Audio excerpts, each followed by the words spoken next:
the D, the I, the D, the D, the Y, the D, the I, the D, the Diddy. Whatever the fuck that shit is Diddy. Well, it's your boy King Marko in the building, here to give y'all boys some game. Like, comment, share, subscribe, hit that notification bell. Let's get into this shit. Well, guys, what can I say? P. Diddy, P. Daddy, Puff Daddy, Love, all these different names. Love, I don't think Diddy showed no love to nobody over his career. And for people thinking I'm lying, you just go look at all the artists that's been on Bad Boy. You can't give me one nigga that's a millionaire on P. Diddy stable. Not one. I mean, you got more millionaires from Death Row Records than Bad Boy Records. Okay, for real, to keep it all the way 100. You got more success stories from Cash Money Records than Bad Boy Records. You got more success stories from No Limit Records than Bad Boy Records. I mean, you could even go to the TDE, Top Dog Entertainment. You go to a lot of different stables that had success stories, from their record companies. Snoop Dogg is still running around here. He was on death row, and people said that if you was on death row, you was damn near on your deathbed, being at death row. With all that gangster shit that was going on at Death Row Records. But even today, Snoop Dogg is probably one of the most iconic stars, that the rap game has ever seen. He come from Death Row Records. Okay. Puff Daddy, man, ain't nobody get paid at Bad Boy Records. Ain't nobody get paid. You go down the list. The only person that really got paid from Bad Boy Records was Sean Puffy Combs. And the other ones had to strong arm him for the money. In order to get paid from Diddy, you got to strong arm him.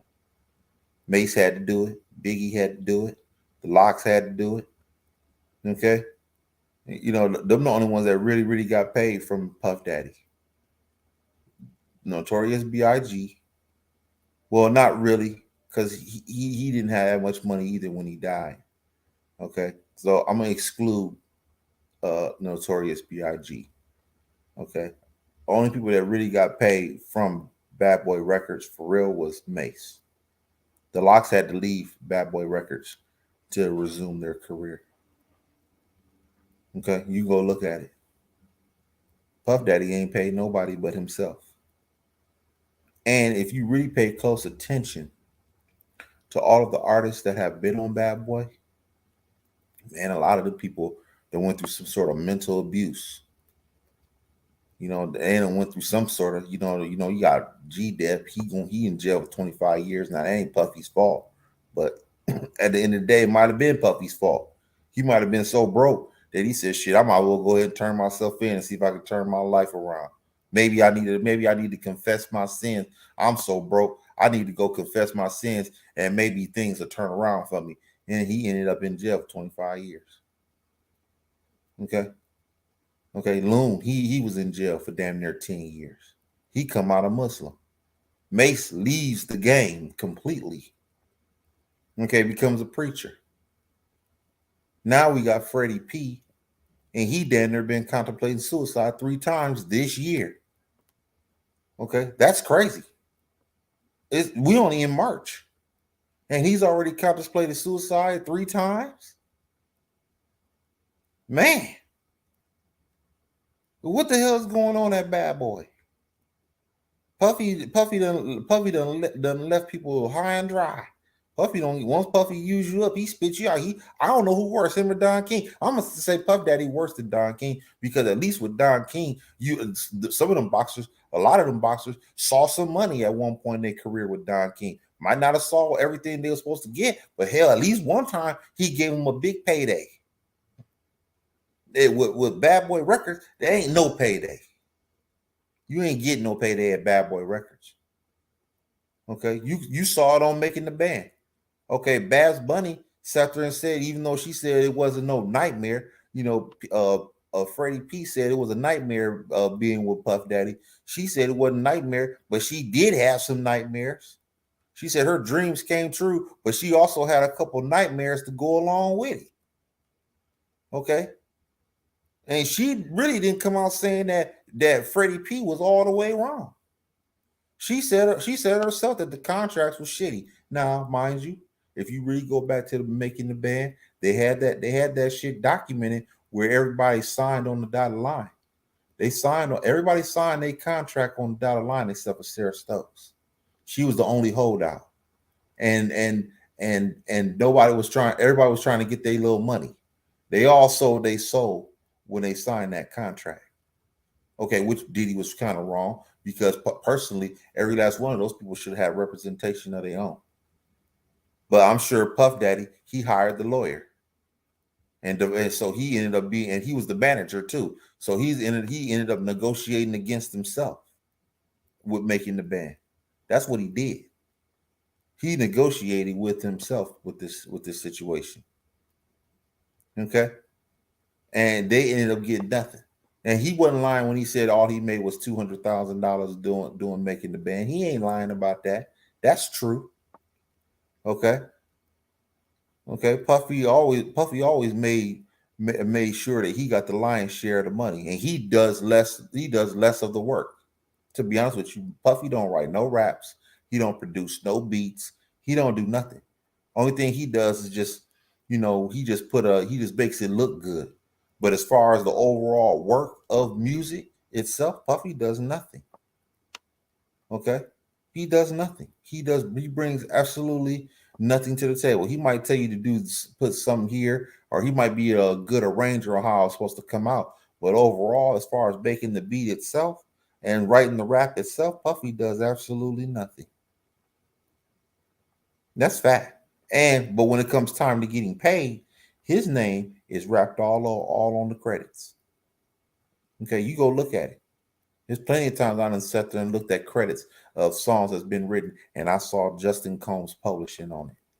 Plenty of times. And Puffy ain't made nothing. He ain't made no beats. He ain't sat down. He probably don't even know how to work a beat machine, to be honest with you. You ain't never once have him on camera touching on the keys. You ain't never seen him one time do it. Not one time. The closest thing he'll do as far as music is the engineering part. Okay, now he's a good promoter of music. I will give him that. He's a great promoter. He knows how to make it look good. That's his talent. But when it comes to the music, he ain't worth a nickel. If you ain't got no beat, then he can't do nothing. He can't do nothing with you. Straight up, you ain't got no rap that you wrote. He can't do nothing with you. Okay, he can't write his own rap. Okay, but when it comes time to getting paid, his name all over that shit, and he on the publishing too. Okay, he on the publishing. He on all the publishing. Okay, the band right there, Bass Bunny, Chopper, Freddy P, Dylan, Enes, all them. You see all them? They wrote all their material. And when it all boils down to it, the question is, do they own the publishing? My guesstimation is no. They sign their publishing away. They don't get nothing. So Freddie P getting $200,000. That's all he made? That's true. He ain't lying. He's telling the truth. Puffy made all the damn money. And Puffy ain't the kind of guy that's gonna come back and say, you know what, let's let bygones be bygones. I made a lot of money. I want to get you guys' career going. I might not give you no money, but I'm gonna put you guys in a position to where y'all can get some money somewhere else. He ain't looking back for that. Once he done with you, he done with you. That's how it goes with Bad Boy. That's how it is with Puffy. He chews you up to spit you out. Okay? He ain't no different than any of these white executives that do that shit. They do that shit all the time. Okay? And he ain't giving you no money. If you ain't on Bad Boy Records and you call him asking for a favor, he ain't doing you no favor. You can believe that shit. That ain't happening. And it's just sad that nobody has gotten paid dealing with Puff Daddy. He's the cheapest. He probably is the cheapest record exec probably in music history. I can honestly say that. He's probably the cheapest. He spends more money on parties and limousines and yachts than he does on his artists. And ain't nobody made no money with Bad Boy Records. You be a fool to sign with Puff Daddy in any capacity. If you sign a contract with Puff Daddy, you best rest assured that that contract is heavily in his favor, and you gonna be doing all the work, and he just gonna be sitting there looking cool. That's what Puff Daddy gonna do. Shit, he don't even pay you. He feel that shit. Since I'm promoting you, I should get paid the most money. And it's to the point now, and Puffy will abuse you. Case in point, look at him walking to Brooklyn for cheesecake. Okay, that ain't cool. You already pimping me. You already pimping me. Now I gotta walk to Brooklyn for some cheesecake too. I mean, these guys got pimped. They got played. I wouldn't say pimp. Pimped is too harsh of a word. That's too harsh of a word. They got played. They thought that being with Puff Daddy was going to take them to was going to make all their dreams come true, and them dreams turned into nightmares. Ain't not one of these people. Not one of these people are living good off the Bad Boy experience. None of them. And he ain't the only one. These ain't the only ones either. We go down the list. We go down Black Rob. We go to Stevie J. We go to the producers. With Stevie J, he produced a lot of music too for Bad Boys. And normally, when you produce the records that he produced, and also the other guys that produce, they should still be living pretty good off their money. And case in point, you go look at people like Jimmy Jam and Terry Lewis. Okay, those guys get checks from all across the board. Okay, they get checks all across the board. Every 6 months, they see checks from different places all the time from their past work. That's for sure. A producer, he's supposed to get paid. And I bet you Stevie J, he should have been doing no damn reality TV show just to make some money. Shouldn't have did that. But he did. Stevie J was broke, messing with Bad Boy Records. Black Rob was broke, messing with Bad Boy Records. He wrote a lot of songs for Puffy. Okay, and then in the end, how's he die? He dies alone in a hospital. Okay, he dies alone in a hospital, and no tribute from Puff Daddy, no nothing, no sitting there saying, you know what, I'm just trying to see if I can get some of our songs, played in rotation, get it licensed out so you put some money in your pocket, Rob. Something. He ain't give you nothing. He barely wanted to pay for his hotel stay when he was on his deathbed. Okay, that's just fact. That's fact. That this ain't no myth. This ain't no fairy tale. This is fact. Factual. P. Diddy don't look out for you. We go down the list. Danny D. Kane, they didn't get nothing out of it. They cried and complained about how Puffy robbed them. Okay, a lot of people have cried and complained about how Puffy robbed them, and I kind of believe them. You want to know why? Because none of their lives, from a lifestyle standpoint, has changed.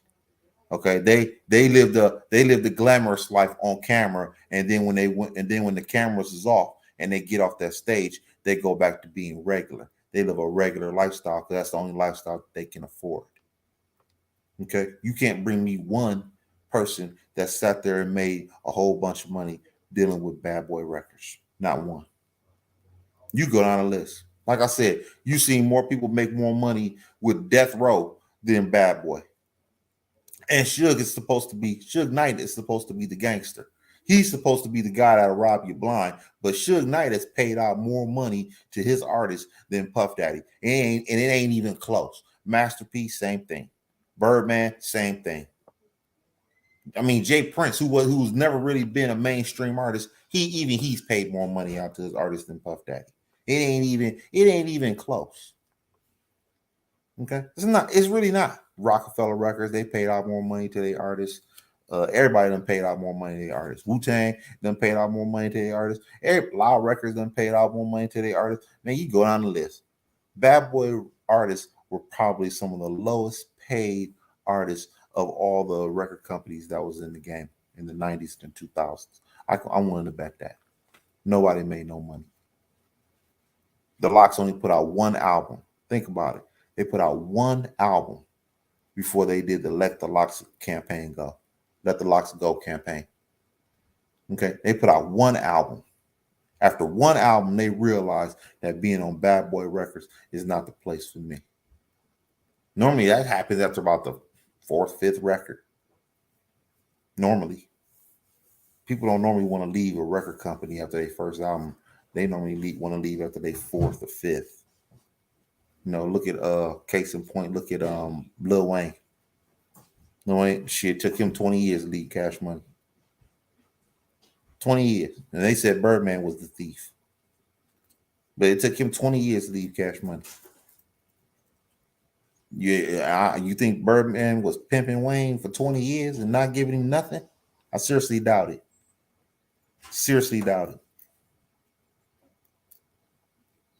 Moving forward, Freddy P, me personally, you got to get on your grind. You got to find something else. If you can't do it in music, you got to find something else. You got to reinvent yourself. That's what I would say about Freddy P. You can't let one man like him. I know Puff Daddy done did some underhanded shit behind closed doors to where he shut certain doors for you. He shut certain doors to where you couldn't work with certain artists, or he put a bad name, put a bad reputation on your name to other record companies to where they won't want to sign you. Okay, that's what they don't. That's what he's talking about. He's really talking about all the games that Puff Daddy played, because even on the band, they sat there and said, "Hey, if y'all leave Bad Boy Records, y'all ain't guaranteed to get a record deal somewhere else." That means that Puff Daddy had control as to whether or not you had a career afterwards. And most people are not going to sign you as an artist if a big time record exec doesn't like you. So a lot of stuff that was going on behind the scenes, you know, for artists like Freddy P and Choppa and the whole Bad Boy, whole band crew, or anybody that was on Bad Boy, you're not going to get a record deal once you leave Bad Boy Records. Okay, you're not going to get it. So a lot of games were being played, okay, to where he couldn't get anything. He couldn't be a rapper anymore. And Freddy P is the kind of artist that needs guidance. He wasn't a polished artist when he left Bad Boy. He wasn't polished all the way. Okay, he needed more artist development, to me. And he needed to go to another record company that was going to put some time and effort into his career. And nobody was willing to do that. Okay, he's not to really be honest with you, as far as Freddy P, to me, as an artist, he's not a star. Okay, he's not a star as a rapper. He had to go back and reinvent himself. A lot of rappers have reinvented themselves. Snoop Dogg has reinvented himself about 30, 40 times. Okay, look at Nori with the Drink Champs and everything. He totally reinvented himself. You can go down the list of so many artists that have reinvented themselves. Joe Buttons, he was never a big star rapping. He had a decent career rapping, but he wasn't a household name. Okay, but he reinvented himself. He's now known more for his show than his rapping now. Okay, same thing with what's that guy's name from Brand Nubian? Lord Jamar. He reinvented himself. He went from being a gold selling 500,000 copy a year selling artist to having his own thing going on. You know, Freddie P you gotta reinvent yourself. You might not have made it rapping. Rapping ain't your only gift. You got other gifts that the man upstairs has given you. You just have to tap into it. That's what I would say. And so Puffy is right when he says that you gotta hustle harder. That's true. But Puffy ain't telling the whole story. Tell the whole story about how you threw dirt on everybody's name once they left you. The only way that you got that they can make it leaving Puff Daddy is that you damn near got to go at Puff Daddy. But even then, he got it in the contracts to where you can't say anything slanderous about his name. So he's a true paper gangster, Puff Daddy. When you're dealing with him, when you're dealing with Puffy, he's a true paper gangster. You gotta know that when you sign a contract with him that he devises up, it's heavily in his favor. Not gonna be in yours. Moving forward, it's your boy King Marko. Want y'all boys to like, comment, share, subscribe, hit that notification bell. King's Court coming real soon to y'all. Holla.